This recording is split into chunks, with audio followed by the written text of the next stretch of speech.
I'm Andrew Whiteside. This is the August edition of Entertainment New Zealand, where it is a big month for Kiwi film. 3 New Zealand-made features are in theatres this month. No, this is your uncle. The Dark Horse is an emotional, sometimes bleak but inspiring New Zealand-based drama on the real-life story of Genesis Portney. Portney, played by Cliff Curtis, takes on the role of a chess coach for a bunch of impoverished youth and becomes their mentor. This is despite struggling with his past and a history of mental illness. The Dark Horse is the second feature film for director James Napier Robertson. I didn't want to sugarcoat it.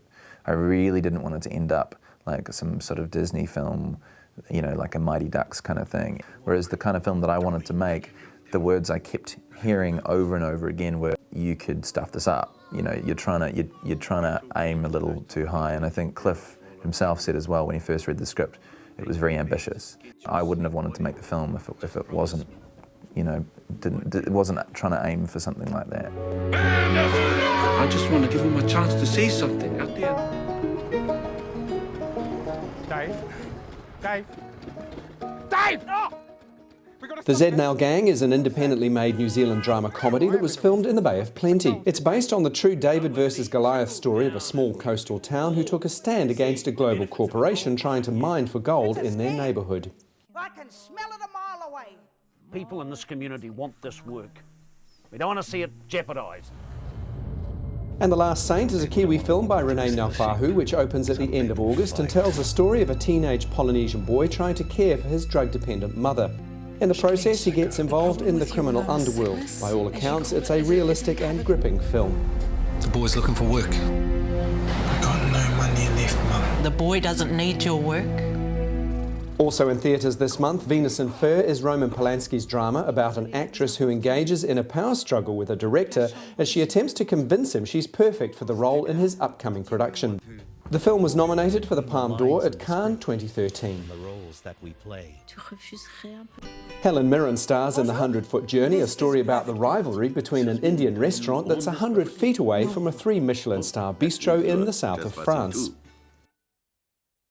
Palo Alto is a film about April, a shy virgin torn between an illicit flirtation with her soccer coach and an unrequited crush on a boy named Teddy.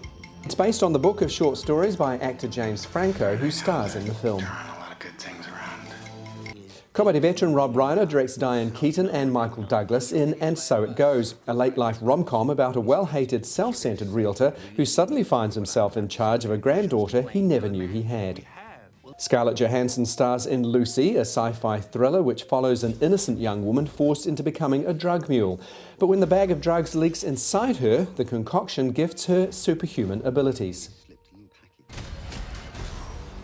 Space adventurer and self-proclaimed legendary outlaw Peter Quill is the object of a bounty hunt after stealing an orb coveted by a treacherous villain. Rock band I Am Giant has been touring the country for a few weeks. They have one more show in Auckland, that's on the 2nd of August. It's all to promote their new album, Science and Survival. I chatted with the band to see what it's all about.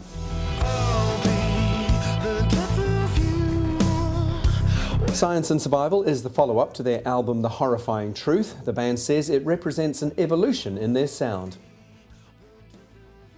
Oh, it's like a progression of what we've already done. Because we've been like writing and playing together for longer now, I think we've settled into our sound and got used to working with each other more, and it's like a heavier, more intense album, but there's some like more intimate moments as well. It's a bit more progressive. We've done some more work with different time signatures and stuff, so I guess just kind of a better I Am Giant.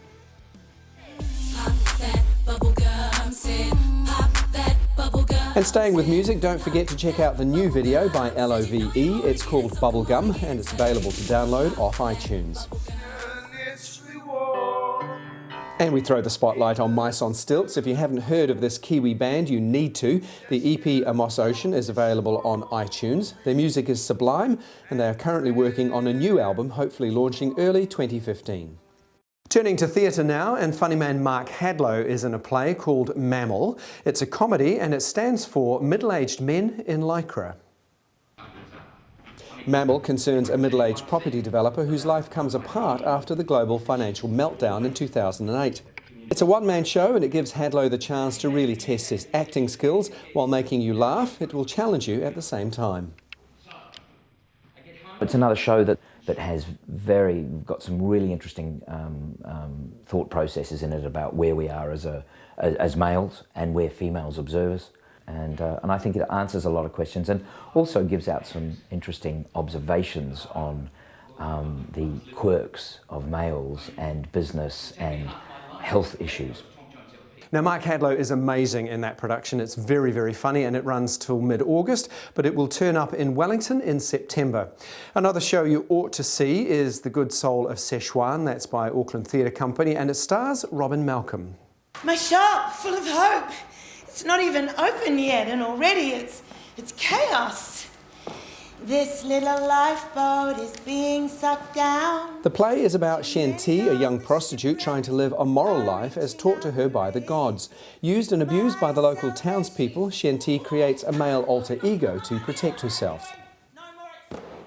There's this beautiful music hall, fairy tale type way of telling story, you know. I mean, the academics call it epic theatre, but to me it's very musical and funny, and there's this political kick under it, which people are frightened of these days and shouldn't be, because politics is a great way to get into comedy, you know, and that's what I love about it. Here are a few of the other theatrical productions you ought to see across the country.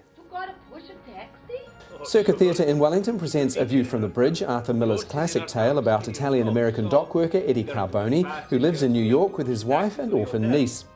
It's a classic story of love and betrayal. Why don't they have automobile taxis? Hey, that is what?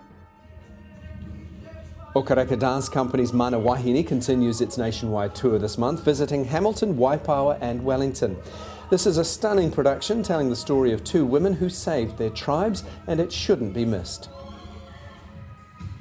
And Dynamotion bring their Terror trilogy to a close with Terror Highway, a comedy thriller featuring sadistic alligator farmers, hellbound hillbillies and a dance-off with the devil. It's hilarious and a must-see at the Basement Theatre in Auckland.